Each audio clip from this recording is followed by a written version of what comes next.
அன்பர்களே, மீனராசி அன்பர்கள்லாம் தற்போதைய நிலமையில் மூச்சுடுறதே சிரமமாக இருக்குது சார் அப்படிங்கிற மாதிரிலாம் சொல்லியிருப்பீங்க. சார் கஷ்டத்தை நினச்சி சில நேரங்களில் தூக்கம் வரலை, நிறையா பேர் நிறைய கஷ்டத்தை கொடுத்துட்டு போயிட்டாங்க, துரோகங்கள் நிறையா பண்ணிட்டு போயிட்டாங்க. இருந்தாலும் அவங்களுக்கு இன்றைக்கி ஏதோ ஒன்று வேணும் அப்படின்னா நான் போய் நிற்க வேண்டிய ஒரு கட்டாயமாக இருக்குது. எந்த ஒரு விஷயத்துக்காகவும் இறங்கி போகக்கூடிய ஆள் கிடையாது இந்த மீனராசிக்காரன். ஆனால் வேணும்னே ஒரு விஷயத்துக்காக மைண்டை மாற்றி ஃபேமிலி பேசி கேன்வாஷ் பண்ணி தேவையில்லாமல் அந்த இடத்துல போய் சந்திக்க வைக்கிறாங்க சார் அப்படிங்கிற மாதிரிலாம் உங்களுக்கு சின்ன இல்லை, அது மனதை உழுக்கக்கூடிய பல விஷயங்கள் உங்களுக்கு நடந்துகிட்டு தான் இருக்குது. இந்த மீனராசிக்காரங்க அப்படின்னா ஃபஸ்ட்டு அடிப்படையான சில விஷயத்தை தெரிஞ்சுக்கணும். மீனராசி அப்படிங்கிறது 12 ராசிகள்லேயே மிகவும் உணர்ச்சி பூர்வமான ராசி, கருணை நிறைந்த ராசி, ஆன்மீக சிந்தனை கொண்ட ராசி. இந்த ராசிக்காரங்க வெளியில் அமைதியாக இருப்பாங்க, ஆனால் உள்ளுக்குள்ளே 1000 எண்ணங்கள் ஓடிட்டே இருக்கும். ஒருத்தர்கிட்ட நீங்கள் ஒரு திட்டு வாங்கிட்டீங்க அப்படின்னா அந்த இடத்துல நீங்கள் அவனை மன்னிச்சு விடலாம், ஆனால் அது உங்களை பல நாள் தூங்க வைக்காமல் இருக்கும். நிறையா யோசிச்சு பாருங்கள், நீங்கள் இது வரைக்கும் யாரையோ மன்னிச்சுட்டு வேண்டாடா போடா அப்படின்ட்டு போயிட்டு உங்கள் மனசில் என்றைக்காவது நிம்மதியோடு தூங்கியிருக்கீங்களா? என்றைக்காவது இன்றைக்கி வரைக்கும் ஒரு சில வருடங்களாக இன்றைக்கி வரைக்கும் ஏதாவது ஒரு இடத்துல நிம்மதியாக ஒரு பெருமூச்சு விட்டு நல்லா தூங்கிய அனுபவம் இருக்கா? கடந்த சில மாதங்களாக சில வருடங்களாக ஒரு சிலருக்கு. காரணம் என்ன? உங்களுடைய கிரக அமைப்பு தான். இவங்க யாரையுமே எளிதில் நம்பிடுவாங்க. அதனால தான் வாழ்க்கையில் பல முறை ஏமாற்றங்களையும் துரோகங்களையும் சந்திச்சிருக்காங்க. இருந்தாலும் மனித நேயத்தை விட மாட்டாங்க. சார் என்ன சார் பண்ணுறது, மனுஷனாக பிறந்துட்டேன், மன்னிச்சு தான் நான் ஆகணும் அப்படிங்கிற மாதிரி இருப்பீங்க. உங்களுக்கான முக்கிய குணம் என்ன தெரியுமா? அதிகமான அன்பு, கருணை மனம், யாருக்கும் தீங்கு நினைக்காத இயல்பு, கலை உணர்வு, ஆன்மீக ஈர்ப்பு, குடும்ப பாசம், நம்பிக்கை அதிகம், எளிதில் மனம் உடைகிறது. இந்த மாதிரி விஷயங்கள்னால உங்களை ஈஸியாக மற்றவங்க ஹேண்டில் பண்ணுவாங்க. இதெல்லாம் யாருக்கு இருக்கும்? குழந்தைக்கு தானே இருக்கும். அதிகமான அன்பு யார்கிட்ட இருக்கும்? குழந்தைகிட்ட இருக்கும். கருணை மனசு யார்கிட்ட இருக்கும்? குழந்தைகிட்ட தான் இருக்கும். யாருக்கு தீங்கு நினைக்காத இயல்பு யாருக்கு இருக்கும்? குழந்தைக்கு தான் இருக்கும். கலை உணர்வு யாருக்கு? ஒரு விஷயத்தை பார்த்தா பொம்மையை அதை பண்ணலாம் இதை பண்ணலாம் அப்படிங்கிற மைண்ட் யாருக்கு? அதுக்கு தான் இருக்கும். ஆன்மீக ஈர்ப்பு, எல்லாம் சாமி கும்பிட்றாங்க, நாமளும் சாமி கும்பிட்டா நல்லது, மனசில் எந்த ஒரு இது இல்லாமல் சாமி கும்பிட்றது. குடும்ப பாசம், குடும்பத்து மேலே இவங்க வைக்கிற அளவுக்கு பாசம் குடும்பத்தில் ஒரு ஆள் கூட வைக்க மாட்டாங்க, அப்படி இருக்கும் பாசம். நம்பிக்கை அதிகம், எந்த ஒரு விஷயம் இருந்தாலும் அவங்க மேலே இருக்க நம்பிக்கை அதிகம். எளிதில் மனம் உடைஞ்சிரும். யாராவது ஒருத்தர் சொல்கிற டக்குன்னு கண்ணில் தண்ணி வர அளவுக்கு உங்களுக்கு அப்செட் ஆகிடும். ஸோ இந்த மாதிரி இருக்கக்கூடிய குணங்கள் குழந்தையினுடைய குணம். அந்த மாதிரி இருக்கிறவங்க தான் இந்த மீனராசி. ஸோ ராசிகள்லேயே சில முக்கியமான உணர்வுகளுக்கு பேர் போன ராசி இந்த மீனராசி. இந்த ராசியில் குறைகள் அப்படின்னா முடிவெடுக்க தாமதமாகுங்க. நீங்கள் எந்த ஒரு முடிவு எடுக்கிறீங்க அப்படின்னாலும் தாமதித்து தான் எடுப்பீங்க. எல்லாரையும் நம்புவீங்க. இதான் உங்களோட மிகப்பெரிய குறைன்னு சொல்லுவாங்க. உணர்ச்சியில் சிக்கிக்கொள்வது. ஏதாவது ஒரு விஷயம் பேசுகிறாங்க, அந்த உணர்ச்சியிலே நீங்கள் லாக் ஆகிக்குவீங்க. உங்களுக்கே ஒரு மாதிரி இருக்கும். ஸோ அந்த மாதிரி சில விஷயங்கள் உணர்ச்சியில் சிக்கிக்கிறது தான் அதில் உங்களுக்கு மிகப்பெரிய ஒரு விஷயமே. மன அழுத்தம் உங்களுக்கு அதிகம். இல்லை அப்படிங்கிற சொல்ல முடியாத ஒரு தன்மை. யாராவது ஒருத்தன் ஹெல்ப் கேட்டானா இல்லைன்னு நீங்கள் இது வரைக்கும் யார்கிட்டும் சொல்ல மாட்டீங்க. சமாளிச்சுட்டு கூட அப்புறமேட்டு போய் செஞ்சுட்டா பரவாயில்ல அப்படின்னு போய் செஞ்சுட்டு அந்த காரியங்கள் தான் அதிகம். நிறையா பேருக்கு நீங்கள் நன்மை செஞ்சவங்க லிஸ்ட்டெல்லாம் எடுக்க முடியாது சார். இப்போ யாருக்கு செஞ்சோம் அப்படின்லாம் நீங்கள் உங்களால் யோசிக்க கூட முடியாது. அந்த மாதிரி ஒரு சின்ன சிம்பிளான விஷயமா இருக்கும், அவன் பெரிய ஆளாக இருப்பான். நீங்கள் வளர்த்து விட்டவும் நிறையா பேர் இன்றைக்கி பெரிய ஆளாக இருப்பான். ஆனால் அவனால் இன்றைக்கி உங்கள் முன்னாடி எப்படி பெரிய சீன் போட்டுட்டு நடந்துட்டு இருக்கிற விஷயங்கள்லாம் நிறைய இன்றைக்கி மீனராசிக்காரன் முன்னாடி நடந்திருக்கு. மீனராசிக்காரெலாம் கதறி இருக்காங்க. ஆனால் அதை பெரிய விதியமாக எடுத்துக்காமல் போயிட்டு இருக்கிறது தான் எங்களோட மிகப்பெரிய ஹைலைட். அவன் கிடக்கிறான் சார், பார்த்துக்கலாம் சார், இவனால் நம்மகிட்ட சும்மா தெரிஞ்சுட்டு இருந்தோம் சார் அப்படிங்கிற மாதிரி இருப்பாங்க. இந்த மீனராசிக்காரங்க அனுபவித்த துரோகங்கள் அப்படின்னா இந்த ராசிக்காரங்க வாழ்க்கையில் மிகப்பெரிய வலி நம்பிக்கை துரோகம். இந்த ராசிக்காரங்க யாரால் அதிகமாக காயப்படுத்தப்படுவாங்க அப்படின்னா ஃபஸ்ட்டு நண்பர்கள், உறவினர்கள், காதல் உறவுகள், பணம் வாங்கியவங்க, தொழில் கூட்டாளிகள். இதெல்லாம் நல்லா நோட் பண்ணி பாருங்கள். இதில் யாராவது ஒருத்தர்னாலையாவது நீங்கள் கண்டிப்பாக ஒரு துரோகத்தை அனுபவிச்சிருப்பீங்க. நண்பர்கள் வட்டாரம், உங்களை பக்கத்துலேருந்தே தோக்கடிக்கக்கூடிய ஒரு உறவினர் வட்டாரம், காதல் உறவு, அன்பு அதிகமாக காட்டி ஆசையில் நீங்கள் மயங்கி அதன் மீது நீங்கள் பட்ட கஷ்டங்கள், பணம் வாங்கியவங்க கிட்ட, தொழில் கூட்டாளிங்க கிட்ட. இன்றைக்குமே உங்களுக்கு யாரை நம்புறதுன்னு சில கன்ஃபியூஷன் தான் இருக்கும். குடும்பத்தில் இருக்கிறவங்களே நம்பலாமா வேண்டாமாங்கிற மாதிரிலாம் கன்ஃபியூஷனில் தான் இருப்பீங்க. மீன ராசிக்காரர்கள் யாருக்காவது உதவி செய்தால் முழு மனதோடு செய்வாங்க. உதவின்னு செஞ்சால் முழு மனசோடு செய்யக்கூடிய ராசி. ஆனால் அவங்க தேவைப்படும் நேரத்தில் அதே மனிதர்கள் திரும்பி பார்க்காத சூழல் உருவாகும். இவங்க சந்தித்திருக்கக்கூடிய அனுபவங்கள் பணம் கொடுத்து ஏமாந்துருப்பாங்க, காதலில் ஏமாற்றம், உறவினர்களால் அவமானம், தொழிலில் நம்பியவர்களால் துரோகம். இது எல்லாமே நீங்கள் அனுபவித்த சில விஷயங்களில் ஒன்று. குடும்பத்தில் மதிப்பு உங்களுக்கு குறைவு, செய்த உதவிக்கு நன்றி கிடைக்காத நிலை, இந்த மாதிரி நிறைய விஷயங்களால் நீங்கள் துரோகத்தை அனுபவிச்சிட்டிங்க. இதனால் பல மீனம் ராசிக்காரர்கள் தற்போது தனிமையை விரும்புகிறாங்க, அதிகமாக பேசாமல் இருக்கிறாங்க, நிறைய பேர்த்துக்கிட்ட இப்போ நீங்கள் பழசு மாதிரி பேசுகிறதில்ல. அதை நீங்கள் என்றைக்காவது கவனிச்சதுண்டா? உள்ளுக்குள்ளே அழுத்தத்தை அப்படியே வச்சுக்கிறாங்க. அப்படிலாம் நீங்கள் அழுத்தத்தை வச்சுருக்கவே கூடாது மைண்டில். யோசிச்சு பாருங்கள், பழசுக்கும் இப்போக்கும் உங்களுக்கு எவ்வளோ டிஃப்ரென்ஸ் தெரியுதுன்னு உங்களுக்குள்ளே. என்றைக்காவது நீங்கள் யோசிச்சதுண்டா? தனியாக இன்றைக்கி யோசிச்சு பாருங்கள்.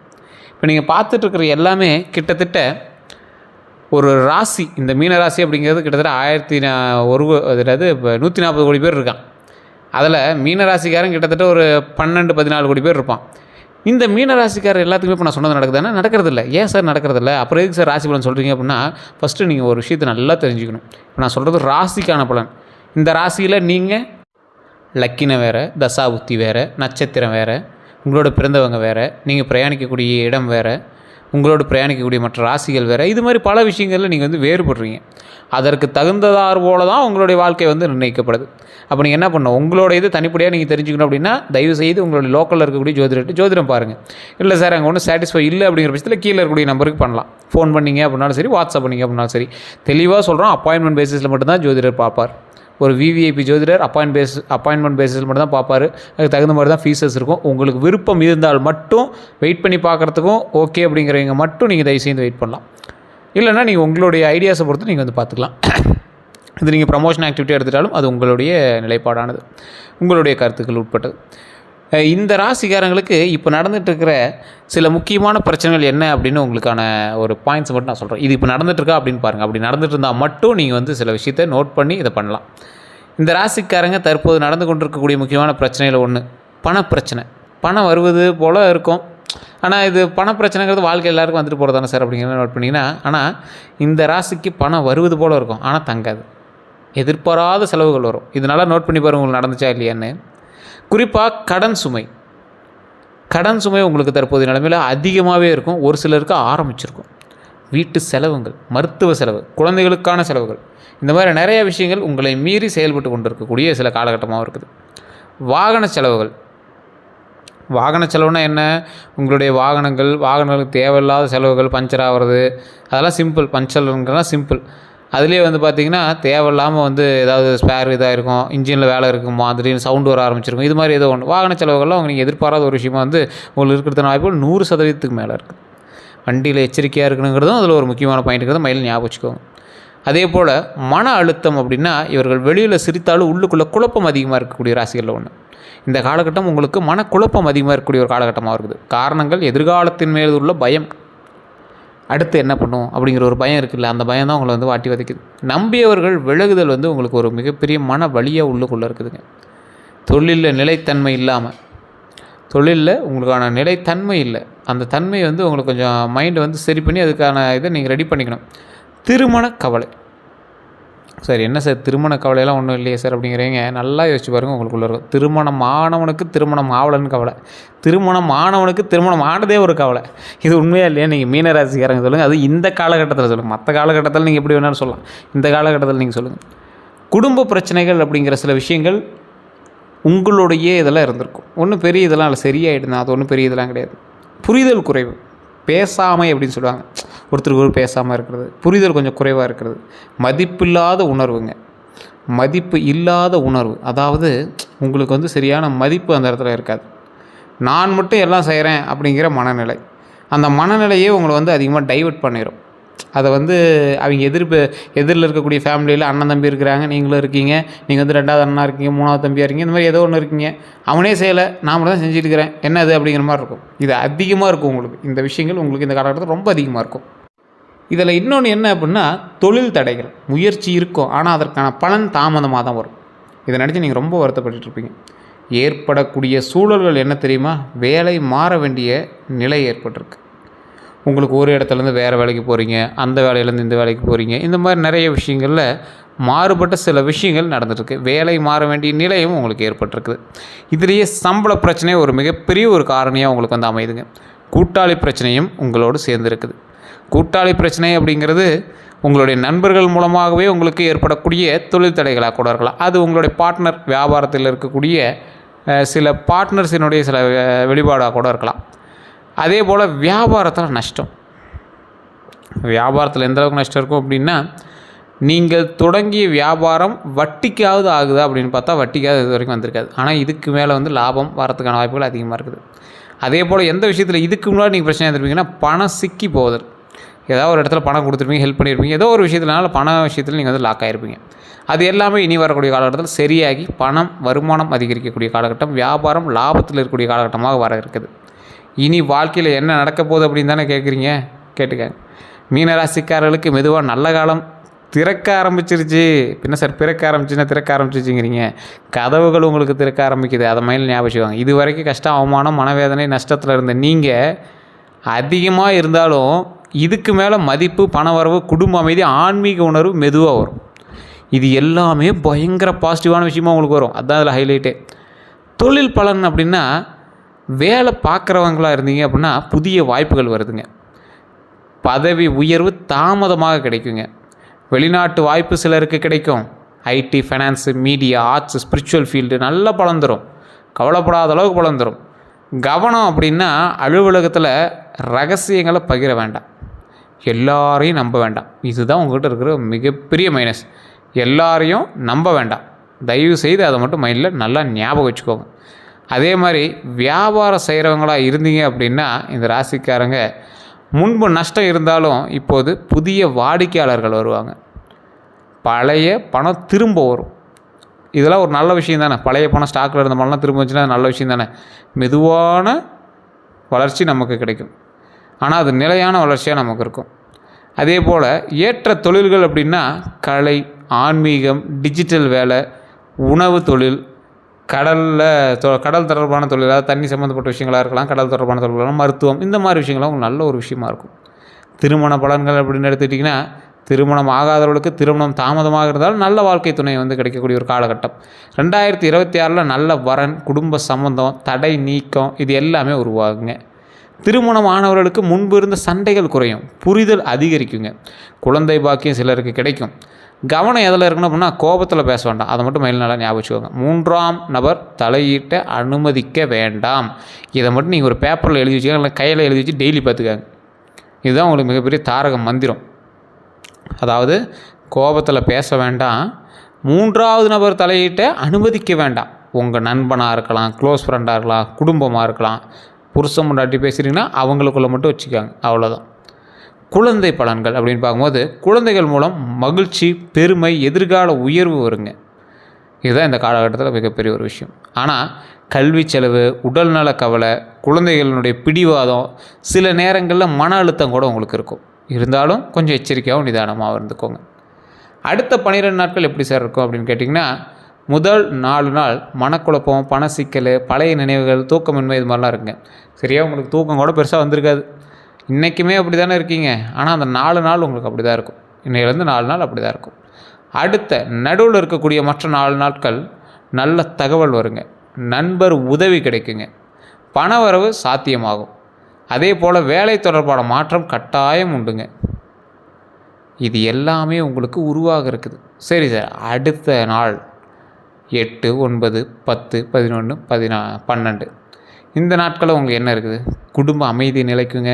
இந்த காலகட்டம் தான் உங்களுக்கு நல்ல ப்ளஸ் பாயிண்ட்டான காலகட்டம். ஆன்மீக சிந்தனை உருவாக இருக்குதுங்க. புதிய திட்டங்கள் நீங்கள் போடுவீங்க. அந்த திட்டத்தின் மூலமாக பல நன்மைகளும் எதிர்பாராத சில சந்திப்புகளும் உங்களுக்கு நேரிடும். அந்த எதிர்பாராத சந்திப்பு உங்களோட வாழ்க்கையில் சில திருப்பங்களை கூட தரலாம். அது உங்களை பொறுத்தது, உங்களுடைய கட்டத்தை பொறுத்தது. இந்த ராசி கவனமாக இருக்க வேண்டிய சில விஷயம் அப்படின்னா, இந்த 12 நாட்களில் யாரும் பெரிய தொகை பணம் கொடுக்க வேண்டாம். பெரிய தொகை லேண்டுக்கோ இல்லை ஏதோ ஒரு விஷயத்துக்காக பெரிய தொகை பணம் கொடுக்காதீங்க. வாக்குவாதத்தை தவிர்த்துக்கும். இரவு நேர பயணம் கவனமாக இருக்க வேண்டும். இரவு நேரத்தில் கவனமாக இருக்குங்க. ஏதாவது தொழிலுக்கு போகிறீங்க, வண்டி ஓட்டுறீங்க அப்படின்னா அந்த விஷயத்தில் கவனமாக இருந்தே ஆகணும். தமிழ் புத்தாண்டு பிறந்து 2026 எப்படி இருக்க போகுது அப்படின்னு நிறையா பேர் ரொம்ப ஈகராக வெயிட் பண்ணிகிட்டு இருந்தீங்க. அந்த காலகட்டத்தில் 6 மாதம் ஆகி போச்சு சார், இன்னும் பெரிய திருப்பம் தெரியல சார். தமிழ் புத்தாண்டே பிறந்துச்சு சார், அதுக்கப்புறம் இன்னும் எதுவுமே தெரியல சார் அப்படின்னா 2026 மீனராசிக்காரர்களுக்கு மாற்றத்தின் ஒரு ஆண்டு தான். இந்த ஆண்டில் நடக்கக்கூடியவை அப்படின்னு பார்த்திங்கன்னா, வாழ்க்கையில் இருக்கக்கூடிய திருப்பம், பல வருடங்களாக நின்ற விஷயங்கள் நகரும். பண முன்னேற்றம் கண்டிப்பாக உண்டு. புதிய வருமானம் உருவாகும். நிலம் தொடர்பான லாபம், வெளிநாட்டு வாய்ப்புகள் வரலாம். பங்காளிக்குள்ளே சண்டைலாம் இருந்துச்சுல்ல, அதெல்லாமே கொஞ்சம் கொஞ்சமாக சரியாக ஆரம்பிக்குதுங்க. குடும்பத்தில் நல்ல நிகழ்வுகள் நடக்குதுங்க. திருமணம், குழந்தை பிறப்பு, அதே போல் வீடு வாங்கிறது, இந்த மாதிரி விஷயங்கள்லாம் நடக்க இருக்குதுங்க. இது எல்லாமே சாத்தியமாகுங்க. இந்த காலகட்டத்தில் சாத்தியமாகுது. ஆன்மீக வளர்ச்சி அப்படின்னா இந்த ஆண்டு பலர் கோவில் செல்ல தொடங்குவாங்க. அதாவது கோவில் புதுசாக கோவில் போயிட்டு வரத்துக்கு, ஆன்மீக ரீதியான விஷயங்களுக்கு போயிட்டதுக்கெலாம் தொடங்குவாங்க. தியானம் செய்வாங்க. இறை நம்பிக்கை அதிகரிக்கும் அப்படிங்கிறத மைண்டில் ஞாபகம் வச்சுக்கோங்க. எச்சரிக்கையாக இருக்க வேண்டிய விஷயங்கள் அப்படின்னா நண்பர்கள்கிட்ட தான். எல்லோரும் உண்மையானவங்களில் அதை ஃபஸ்ட்டு மைண்டில் ஞாபகம் வச்சுக்கோங்க. அதே மாதிரி பண விஷயத்தில் கையெழுத்து போடுறதுக்கு முன்னாடி கவனமாக இருக்கணும் அப்படிங்கிறத மைண்டில் ஞாபகம் வச்சுக்கோங்க. உடல் நலம் அப்படின்னா தூக்கமின்மை இருக்கலாம், மன அழுத்தம் இருக்கலாம், தலைவலி இருக்கலாம், வயிறு பிரச்சனை இருக்கலாம். இதெல்லாமே கவனமாக கவனிச்சுக்கோங்க. கவனமாக இருக்க வேண்டிய ஒரு விஷயம்ங்கிறது மைண்டில் ஞாபகம் வச்சுக்கோங்க. தூக்கமின்மை விஷயம் தான் உங்களுக்கு ரொம்ப இதாக இருக்குங்க. அதை மட்டும் கொஞ்சம் நல்லா செக் பண்ணிக்கோங்க. அதே போல் மன அழுத்தமும் உங்களுக்கு சின்ன சின்ன பிரச்சனை தரலாம். அதெல்லாம் கொஞ்சம் சரி பார்த்து வந்துட்டீங்க அப்படின்னா ரொம்ப நல்லதுங்க. தலைவலி கூட இருக்கிறதுக்கான வாய்ப்புகள் கொஞ்சம் அதிகங்க. ஸோ அந்த விஷயத்தில் கொஞ்சம் கவனமாகவும் நிதானமாகவும் இருங்க. மற்றபடி எல்லாமே நன்மையாகவே நடக்குதுங்க. அதே போல் காதல் உறவுகள் அப்படின்னு பார்த்திங்கன்னா அதிக நம்பிக்கை வைக்க வேண்டாம் அப்படிங்கிறது தான் இந்த காலகட்டம் உங்களுக்கு. ஸோ அதிக நம்பிக்கை தயவுசெய்து வைக்காதீங்க. அந்த மாதிரி விஷயத்தில் மட்டும் கொஞ்சம் கவனமாக இருங்க. இந்த ராசிக்காரங்க தொழில் செஞ்சீங்க அப்படின்னா புதிய கூட்டாளிகளை உடனே நம்ப வேண்டாம். புதிய கூட்டாளிகள் யாராக இருந்தாலும் சரி தயவுசெய்து நம்ப வேண்டாம். செய்ய வேண்டிய பரிகாரங்கள் குரு பகவான் வழிபாடு, மஞ்சள் உடை அணியிறது, வியாழக்கிழமையில் கடலை பருப்பு தானம் பண்ணுறது, தேங்காய் உடைக்கிறது, இதெல்லாம் ரொம்ப நல்லதுங்க. இதெல்லாம் நல்ல பலன் தரும். பெருமாள் வழிபாடு ரொம்ப நல்லது மீனராசிக்காரங்களுக்கு. விஷ்ணு, கிருஷ்ணர், ரங்கநாதர் இந்த மாதிரி சுவாமிகள் வழிபடும் போது ரொம்ப நல்லதுங்க. நான் சொல்ல வேண்டிய ஒரு மந்திரம் சொல்கிறேன், நீங்கள் சொல்ல வேண்டிய மந்திரத்தை சொல்கிறேன், நோட் பண்ணிக்கோங்க. ஓம் நமோ நாராயணாய, ஓம் நமோ நாராயணாய, ஓம் நமோ நாராயணாய 108 முறை சொல்லுங்கள். எப்போ ஃப்ரீயாக இருக்கீங்களோ அப்போல்லாம் சொல்லுங்கள், ரொம்ப நல்லது. அம்மன் வழிபாடு, வெள்ளிக்கிழமையில் எலுமிச்சை தீபம், குங்குமார்ச்சனை ரொம்ப நல்லது. சனி பரிகாரம்னு சொல்லுவாங்க. இந்த டைம் உங்களுக்கு சனி பரிகாரமும் கொஞ்சம் எடுத்து கொடுக்கும். ஏன் அப்படின்னா உங்களுக்கு சனியினுடைய ஆற்றல் கொஞ்சம் அதிகமாக இருக்குதா இல்லையான்னு உங்களுடைய கிரக வழியை வச்சு செக் பண்ணிக்கலாம். கிரக கட்டங்களை வச்சு செக் பண்ணிக்கலாம். சனிக்கிழமையில் எள்ளெண்ணெய் தீபம், கருப்பு உளுந்து தானம் ரொம்ப நல்லது. கடன் பிரச்சனை தீரணும் அப்படின்னு நினைக்கிறவங்களுக்கு இதை மைண்டில் ஞாபகம் வச்சுக்கோங்க. அன்னதானம் பண்ணுங்கள். பசுவுக்கு உணவளிக்கிறது, காகங்களுக்கு உணவு வைக்கிறது, இது நல்ல பலனை தரும். இது நிறைய பேர் கேட்டுகிட்டே இருந்த ஒரு விஷயம், அதனால் நான் இப்போ சொல்கிறேன். மீனராசிக்காரர்களில் உண்மையான பலம் அப்படின்னா அவங்க எவ்வளோ உடைந்தாலும் மீண்டும் எழுந்துருவாங்க. மற்றவர்களுக்கு உதவுவாங்க, அன்பை விட மாட்டாங்க. இதுதான் எங்களுடைய மிகப்பெரிய ஒரு சக்தி அப்படின்னு சொல்லுவாங்க. சரி, இதை நான் முழுமையாக சொல்லணும் அப்படின்னா மீனராசிக்காரர்களுக்கு வாழ்க்கையோட ஆரம்பத்தில் சோதனை காலமாக நிரம்பி இருக்கும். ஆனால் வாழ்க்கையோட 2ஆம் பாதியில் மதிப்பு, பணம், அமைதி, ஆன்மீக உணர்வு, ஆன்மீகத்தில் உயர்வு எல்லாமே எங்களுக்கு கிடைக்குங்க. இவங்க அழுவது பலவீனம் அப்படின்னு கிடையாது, அது தூய மனசினுடைய அடையாளம் அப்படின்னு கூட சொல்லலாம். ஸோ இந்த ராசிக்காரங்க கவனமாக இருக்க வேண்டிய சில விஷயத்தையும் நான் சொல்கிறேன். எல்லாரையும் நம்பாதீங்க. பணம் கொடுக்கும்போது ஆதாரம் வச்சுக்கோங்க. உடனடி கோபத்தை முடிவு எடுக்காதீங்க. குடும்பத்தில் பேசாமல் மட்டும் இருக்க வேண்டாம். உடல் நலத்தை புறக்கணிக்க வேண்டாம். செக் பண்ணிக்கோங்க அப்பப்போ. இரவு நேர பயணங்களை தயவு செய்து தவிர்த்துக்கோங்க. பழைய காதல் நிலைகளில் சிக்கிக்காதீங்க, தப்பிச்சுக்காங்க. தொழிலில் கூட்டாளிகளை சரி பாருங்கள். அவங்கள ரொம்ப நம்பி ரொம்ப இறங்காதீங்க. ஆன்மீகத்தை விட்டுட்டு வேறு விஷயத்துக்கு போகாதீங்க. ஆன்மீகத்தை விட வேண்டாம் அப்படிங்கிறத மைண்டில் ஞாபகம் வச்சுக்கோங்க. நான் மட்டும்தான் எல்லாமே தலைமையில் செய்யணும், நான் மட்டும்தான் எல்லாமே தனிமையில் பண்ணணும் அப்படிங்கிறது மட்டும் வேண்டாம். அதாவது நீங்கள் அப்படி சொல்லவும் வேண்டாம். நீங்கள் தான் தனியாக பண்ணுறீங்க அப்படின்னு நீங்கள் தனியாகவும் செயல்படவும் வேண்டாம். மீனராசிக்காரர்களுக்கு மெதுவான நல்ல காலம் பிறந்திருக்குது அப்படிங்கிறத கொஞ்சம் மைல் ஞாபகம் வச்சுக்கோங்க. புதிய கதவுகள் திறந்து கொண்டு இருக்கிறது அப்படிங்கிறது மைல் ஞாபகம் வச்சுக்கோங்க. பொறுமை இருந்தால் பெரிய உயர்வு கண்டிப்பாக வரும் அப்படிங்கிறத மைண்டில் ஞாபகம் வச்சுக்கோங்க. வேறு எந்த கருத்துக்களாக இருந்தாலும் மறக்காம கமெண்ட் செக்ஷனில் பற்றி விடுங்க. வேறு எதுவாக இருந்தாலும் ஃபோன் பண்ணி நீங்கள் பேசி தெரிஞ்சிக்கலாம். பிரபலமான ஜோதிடருடைய நம்பர் தான் கொடுத்துருக்கோம். உங்களுக்கு வேணும் அப்படின்னா ஜஸ்ட் நீங்கள் கால் பண்ணி பேசி தெரிஞ்சிக்கலாம். நம்ம சேனல் வரைக்கும் ஃபாலோ பண்ணாமல் தான் ஃபாலோ பண்ணிக்கோங்க. நம்ம பேஜ் சப்ஸ்கிரைப் பண்ணாமல் தான் சப்ஸ்கிரைப் பண்ணிக்கோங்க. எல்லோருக்கும் நன்றி நண்பர்களே.